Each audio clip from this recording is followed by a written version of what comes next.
fazer agora um momento de harmonização, para que cada um que destinou seu momento de vir aqui na casa saiba que ele é amavelmente recebido, que aqui sejam as fontes de fortalecimento para nos resignarmos diante das aflições, seja também local de agradecimento a todas as benesses espirituais de que somos recebedores, e que possamos, no final desta explanação, aproveitar, incentivar-se a buscar o conhecimento para fazer desta encarnação um momento proveitoso. Que tenhamos uma excelente tarde e uma excelente reflexão. Que assim seja. Nós vamos falar hoje de uma grande obra da doutrina espírita, obra de fundamentos da doutrina espírita. Ela é a quarta obra, Céu e Inferno. Nessa obra tem muitos esclarecimentos acerca do destino de nossas encarnações.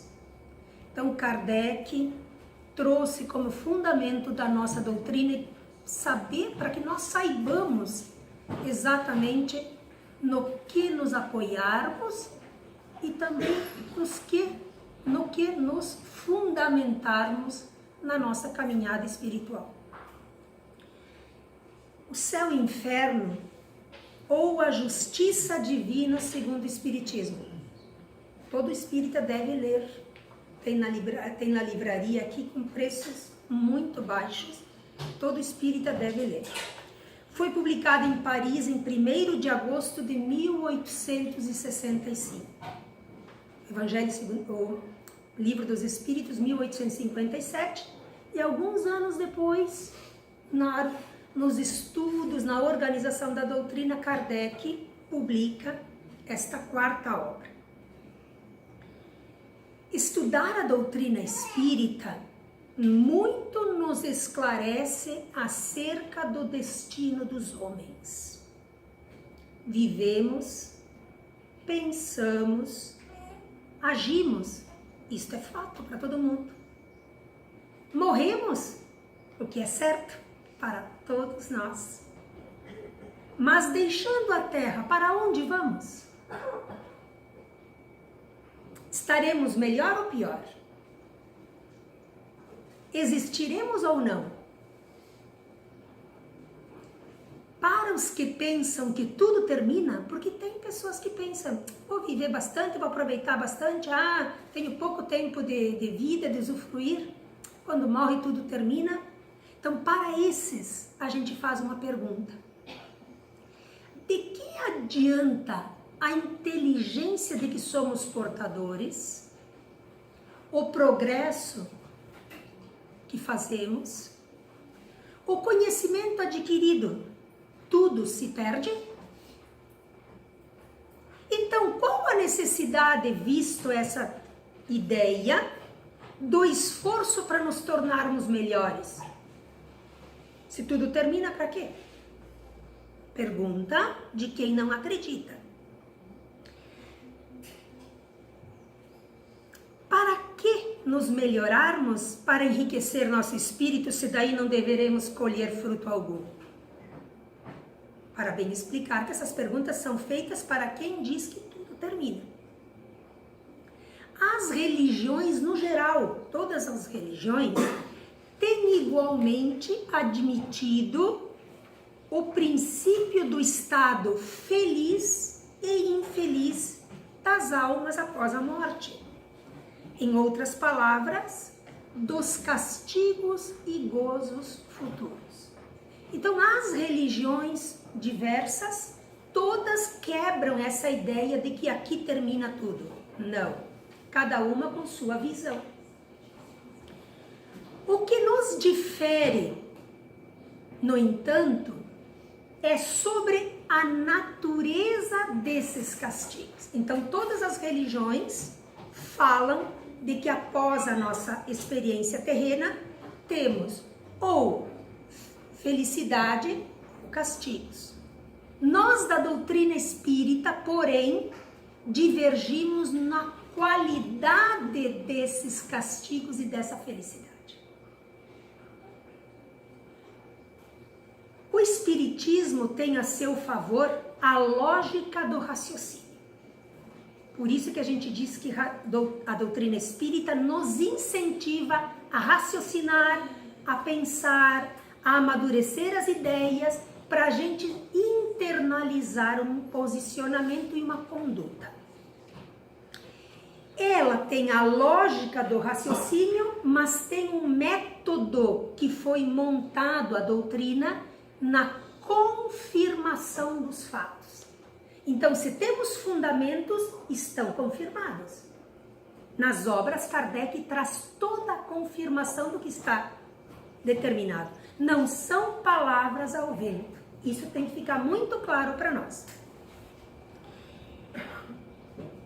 Vamos começar a falar hoje, então, do que é céu e do que é inferno na visão espírita, começando por um tema bem importante que se chama medo da morte.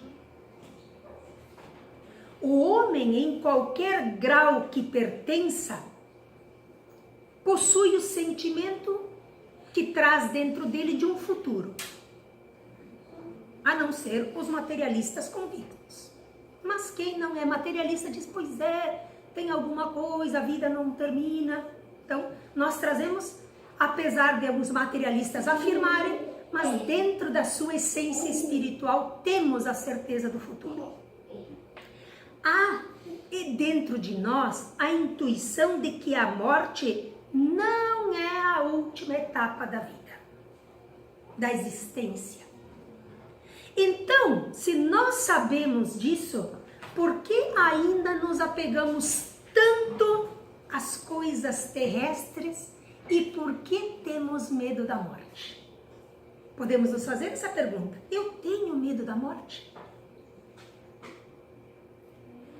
O receio da morte vai diminuindo conforme o homem compreende melhor a vida espiritual e, ao mesmo tempo que compreende a vida espiritual, compreende a missão do que veio fazer aqui. Aguarda deste modo o seu fim com mais calma, mais resignação e sem medo. Então, o medo da morte, ele vai se apagando aos poucos conforme nós tomamos conhecimento da certeza da vida futura. O homem que aqui trabalha tendo em vista o futuro espiritual, sem negligenciar o presente, saberá que o seu futuro depende da direção mais ou menos boa que ele dá no seu presente. Então, o que me espera o futuro depende do que eu estou fazendo agora. Passa a ver que a vida real está na alma, que é realmente o ser que sobrevive com a morte do corpo físico. Lastima menos as dores, lastima menos as suas misérias e lastima menos suas aflições. Mas dentro de nós, que somos grande parte provenientes de doutrinas que nos trouxeram o céu, o purgatório e o inferno conceituados, a gente fica em conflito. Afinal, o que eu aprendi de outras vertentes religiosas e agora estão me dizendo para mim mudar tudo? Sim, é difícil mudar, mas devagarzinho a gente vai fazendo. O que nós trazemos, quem é oriundo de outras doutrinas, sobre o inferno? Inferno, nesses aprendizados mais remotos, é o lugar onde os condenados permanecerão eternamente, entre chamas, espiando suas dores. A dor sucedendo-se por séculos, sem que haja alívio de piedade de alguma parte. Então a gente fica conflitando, mas eu aprendi que quem ia para o inferno ia ficar. sem que haja para os condenados qualquer arrependimento. E o purgatório? O que a gente traz de aprendizados? Almas debilitadas, sofredoras a esperar pela libertação, que depende da boa vontade dos vivos, que vão rezar para essas almas no purgatório, não pelo seu esforço, mas pelas orações. E o céu? O que a gente traz da ideia do céu?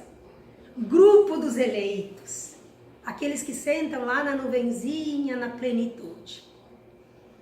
Aquele que desfruta por todo lado a eternidade de uma beatitude contemplativa. Assim, são as maiorias dos quadros sacros, das pinturas sacras que a gente vivencia, que a gente conhece, não é verdade? A doutrina espírita muda inteiramente o modo de encarar isso. A morte para o espiritismo é o sono da transição. Então já começa a mudar tudo, é uma transição. A doutrina espírita nos mostra não pela teoria, mas sim pelos resultados das observações, que eu falei que é como Kardec escreveu essa obra, que a vida futura é uma realidade. Certeza trazida dos próprios habitantes do mundo espiritual, que nos descrevem sua real situação após a morte. Então, como é que o Kardec vai dizer como é que é o céu e o inferno aqui? Entrevistando as pessoas lá do mundo espiritual. Como? Pelas entrevistas dos desencarnados, Kardec vai descrevendo exemplos de como vivem cada um segundo a sua conduta que tiveram na vida física. Como é que ele fez isso? Através das reuniões mediúnicas, com a ajuda de médiums, Kardec começa a perguntar a todos os desencarnados e vai anotando. Onde você está agora? Anotava. Como é a sua vida ali? Anotava. Com quem você convive? Anotava. Nas nossas reuniões mediúnicas aqui, através dos médiuns, nós temos manifestações dos desencarnados, e assim é que ele foi fazendo as entrevistas e anotou todas as entrevistas e foi ajeitando para escrever o céu e o inferno. Ao ouvir as respostas, ele foi organizando, anotando, e assim descreveu o céu e o inferno comprovadamente. Depois iam se comprovando os relatos e nasceu a obra do céu e inferno. Muito bem. Então agora nós temos uma visão que a gente traz, nós temos o método que a doutrina espírita, através de Kardec, nos fundamenta, e agora vamos começar a entender para a doutrina espírita, então, afinal, o que é o céu? Se ele trouxe outras coisas, vamos entender o que ele trouxe. Céu. As diversas religiões se referem ao céu como uma morada dos bem-aventurados. Mas a doutrina espírita vem nos trazer uma nova visão de céu. Para entender melhor, nós vamos explicar. O homem é composto de corpo e de espírito. O corpo morre, o espírito vive. O espírito é o ser da razão. O corpo morre, mas o espírito continua pensando, raciocinando, é um ser inteligente. O corpo é apenas material, por isso que ele se deteriora. Cada existência é um passo adiante no estado do progresso, e no intervalo das existências, depois de um estágio aqui na Terra, ele passa por um tempo mais ou menos longo, o espírito pensante, né? No mundo espiritual, onde ele é feliz ou infeliz, segundo o bem e o mal que aqui ele fez. Olha como as coisas vão mudando para a doutrina espírita. É no estado espiritual, principalmente, que o espírito colhe os frutos do progresso realizado pelo seu trabalho durante as encarnações. Então, chega no mundo espiritual, leva a bagagem espiritual, e por isso que Jesus disse a cada um segundo as suas obras. Jesus podia ter dito assim, a cada um segundo a sua malinha, que encheu de bens espirituais. Mais ou menos assim. Em cada existência, o espírito, então, depois quando ele retorna, das experiências e dos progressos adquiridos em vidas anteriores. Então, retornamos aqui depois com aquilo que a malinha que a gente encheu de outras vidas, levamos para o mundo espiritual, olhamos a nossa malinha, damos uma avaliada e decidimos o que precisa melhorar. E voltamos com a malinha ainda própria. A malinha é sempre a mesma, tá? Kardec vai percebendo que pela descrição das entrevistas, a felicidade relatada, aí pergunta, você é feliz? Sim, eu sou feliz. Opa, como é que tu é feliz? Aí os espíritos felizes vão dizendo que a felicidade não é individual, não é egoísta. Que ela é só plena quando ela é compartilhada com os outros. Espíritos felizes convivem com os espíritos felizes. Diz que a felicidade descrita é comunhão de pensamentos. Não disse que o ser espiritual pensa aqui e pensa no mundo espiritual? Então, a elevação é a qualidade desses pensamentos que acompanham o espírito. Se eles são pensamentos bons, compartilhados com outras pessoas no bem, ele é feliz. Percebem que os pensamentos bons se atraem mutuamente pela identidade das suas ideias, dos gostos e dos sentimentos. E desse modo, como eles se atraem, formam o quê? Grupos, famílias espirituais que se alinham pelas suas ideias. Na Terra é a mesma coisa. Alguém é amigo voluntariamente de alguém se não se identifica? Não, a gente faz a seleção natural. A gente se aproxima de quem é igual a gente. Formamos então grupos importantes ou famílias homogêneas que se reúnem num ponto qualquer do espaço. Então o céu não tem endereço certo, não tem rua tal, município tal. Se reúnem de acordo com a sua evolução moral. Nessa vastidão, então, de universo sem fronteiras, aonde que está o céu? Ele está por toda parte. Nenhuma muralha serve-lhe de limite. É um quadro grandioso que preenche os seus determinados espaços no universo. Jesus não veio dizer frases perdidas aqui. Há muitas moradas na casa do meu Pai. Por que as pessoas há 2000 anos atrás não entendiam muito bem isso? Porque hoje a ciência nos mostra que o universo é um espaço infinito. Nós não temos noção do tamanho do universo. É o multiverso.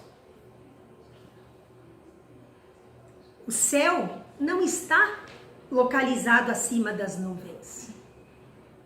Ele está em toda parte. O céu é o estado da felicidade conquistada. Não foi assim que, entrevistando os espíritos felizes, Kardec vai deduzir? Estado da felicidade compartilhada, conquistada por esforço próprio. Dentro de cada espírito e compartilhado com os outros, formando grupos e famílias, habitando espaços infinitos. Então a gente já começa a ter uma nova visão de céu. Quando o espírito termina sua missão na Terra, o corpo físico morre. Mas o espírito que sobrevive retorna ao mundo espiritual, habitando ou o céu ou o seu inferno construído nos seus dias. Então Kardec disse que tem felicidade plena, que os espíritos se agrupam? Disse. Por quê? Porque eles disseram para ele.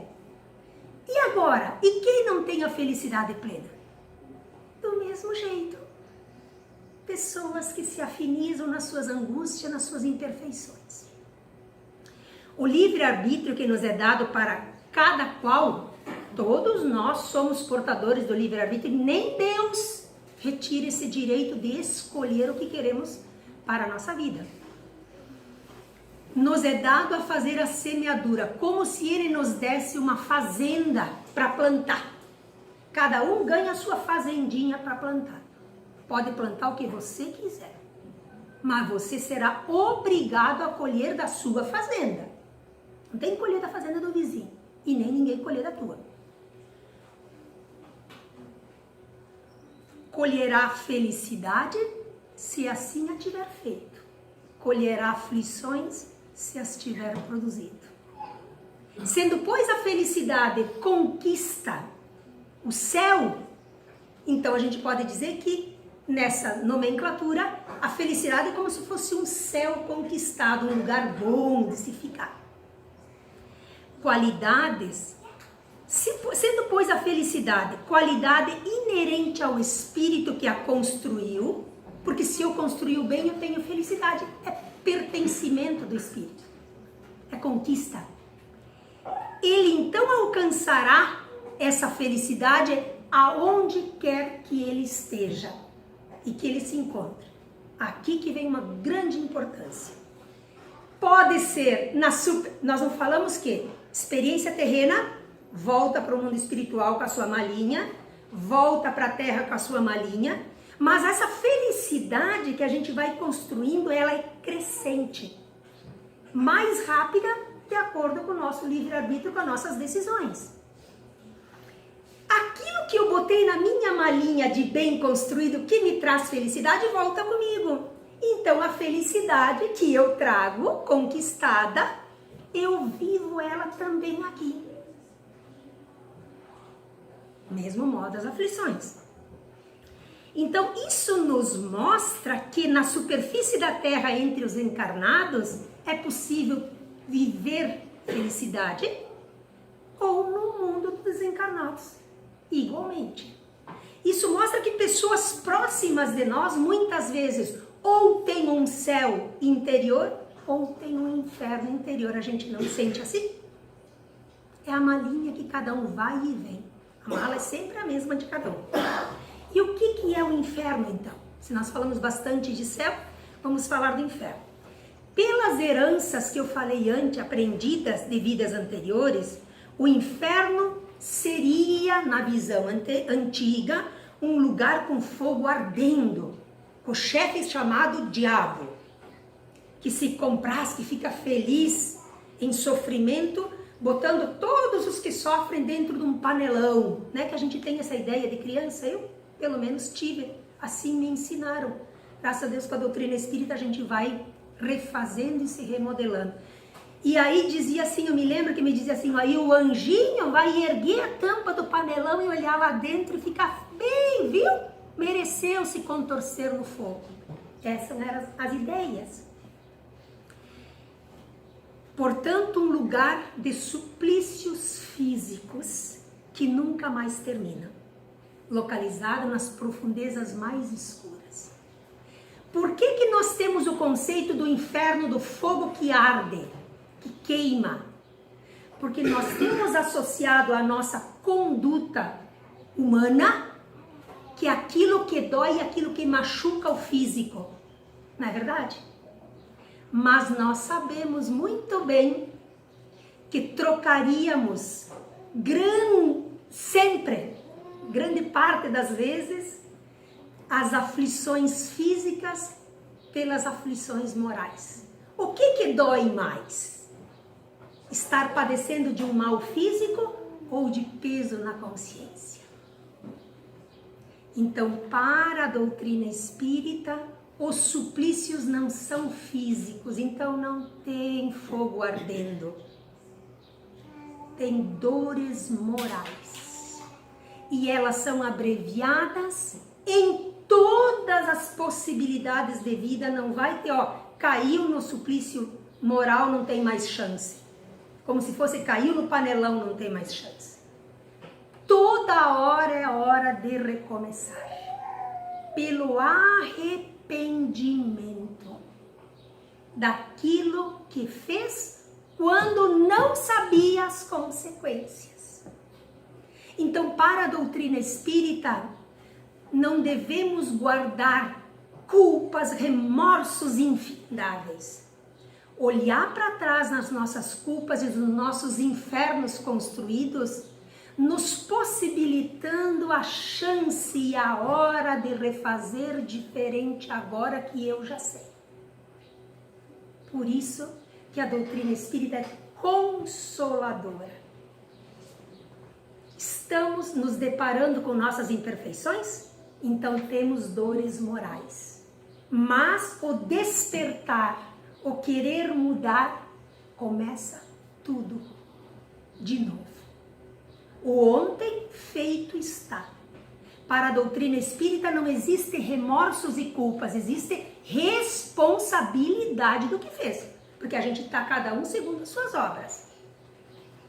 Mas Jesus não disse que a gente não pode fazer obras melhores a partir de agora. Vai depender de cada um. Se quer construir o seu céu ou o seu inferno. O Espiritismo coloca que a alma do mundo invisível sofre, e é esse o verdadeiro inferno, pelo mal que fez e por todo o bem que poderia ter feito durante a vida terrena. Mas ele nos dá a certeza de que agora já pode começar a mudar. Eu mudo um pouquinho e caio de novo. Claro, nós somos imperfeitos. Não é assim. Mudei agora e não erro mais. Só que depois que a gente toma conhecimento, quando a gente erra, o nosso consciente, o nosso espírito nos chama a atenção, a nossa consciência. Podia ter feito diferente. Volta atrás e começa de novo. Essa é a diferença da conduta espírita. Mostra-nos que a alma não é condenada com uma penalidade absoluta, mas que sofre as consequências naturais de todas as suas más ações, sim, consequências naturais que somos responsáveis, até que se tenha melhorado pelo esforço da sua própria vontade. Não adianta vir nos dizer, faça isso, faça aquilo, não. Se a vontade de mudar, ela existe, nada detém a evolução espiritual. A alma sofre a pena das suas imperfeições no estado de espírito e no estado da encarnação. Então, as nossas dores e mazelas, imperfeições espirituais, elas são sentidas pelo ser espiritual aqui e no mundo espiritual. Mas também, se a gente começa a fazer o bem, a gente começa a mesclar com a felicidade do bem produzido. O bem produzido produz felicidade. Felicidade sinônimo de céu. Então começamos a construir o céu. Essa máxima está nas palavras do Cristo: a cada um segundo as suas obras. A doutrina nos ensina que para cada imperfeição tem se associado uma dor e uma aflição. Então, se a gente tem dores e aflições, façamos o exame de consciência e vemos aonde está a nossa imperfeição. Falemos conosco mesmo, a gente vai saber onde é que está a imperfeição. E aí decidimos, cada um por nós, o que fazer. Deste modo, o inferno é o estado de sofrimento moral que o espírito sente. E por ser ainda muito materializado, somos ainda muito materializados, traduzimos em sensações físicas o sofrimento que sentimos. Então a gente muitas vezes ouve nas manifestações mediúnicas de espíritos que têm fome, sede, frio, choro, sensações físicas. Mas se ele está lá no mundo espiritual, como que ele tem tudo isso? Sensações ainda de apego à matéria. Ele não se enxerga ainda um ente espiritual, se enxerga ainda como um corpo físico. Por isso que traduzem fome, sede, frio, choro.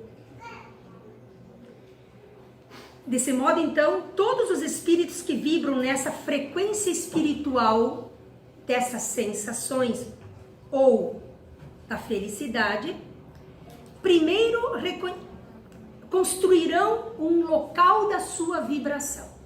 Sentindo-se feliz, se agrupa com outros espíritos felizes. Sentindo-se triste, agrupa-se nas colônias de espíritos tristes. Cabe a cada um de nós sabermos quando é hora de começarmos a construir o nosso céu. Tomar conhecimento disso e assim poder construir uma nova vibração. Primeiro reconhecendo que poderia ter feito diferente. Então aí começa a primeira parte, reconhecer que está errado. Segundo, pedindo ajuda. Peçamos ajuda aos benfeitores espirituais que nos auxiliam a buscar um novo modo de ser.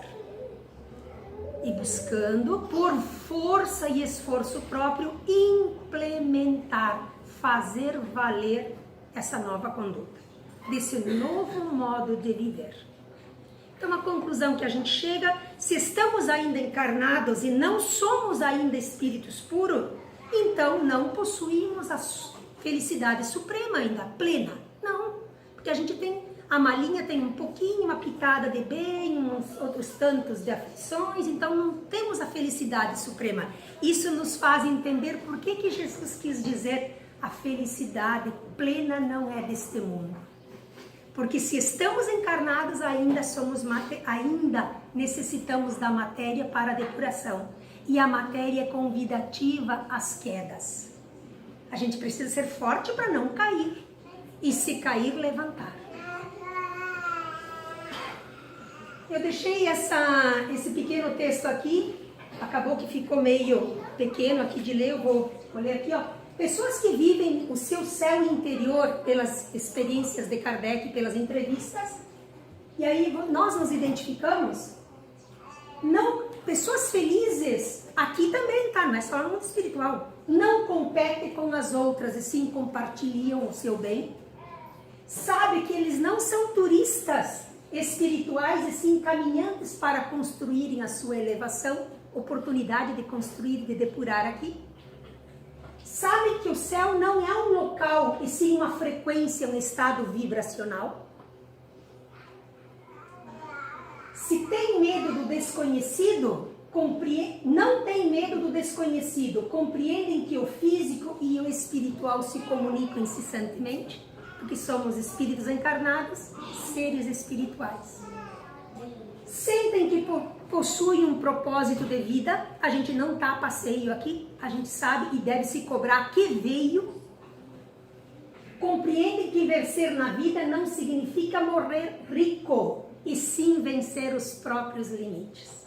Então vencer na vida não é ganhar na Mega Sena, tá? É vencer os próprios limites e se autossuperar. Ao terminarem a jornada física, se não conseguiram cumprir tudo o que deviam, mas tentaram, que é o que nós precisamos fazer, tentaram e com certeza botaram alguma coisa na malinha de bom, com certeza. Sentem saudades dos seus que já foram, porém têm certeza de que um dia todos se reencontrarão. Estágio aqui na Terra, quem já foi na frente, a gente se encontra no sono, nas comunicações, depois se reencontramos no mundo espiritual, vêm de lá, voltam para cá, e assim esse intercâmbio de vida, trazendo as nossas malas espirituais do bem e do mal. Esse era o recado, então, da nova visão da doutrina espírita do céu e do inferno. Que possamos construir o nosso céu, tentando depurar as nossas dores com resignação e compreensão. Vamos fazer, então, agora a nossa prece de encerramento. Para que a energia dos nossos médiuns, que através de suas mãos, possam direcionar a cada um que veio aqui hoje, energias de alegria, de fortalecimento, mas acima de tudo de novas decisões. Que possamos refletir sobre o céu que queremos e possamos cada vez mais abreviar o inferno de nossas aflições. Que tenhamos uma excelente semana, que sejamos portadores de luz, mas acima de tudo que sejamos pacifistas nessa jornada terrena. Que a luz e a paz vos acompanhem e que assim seja.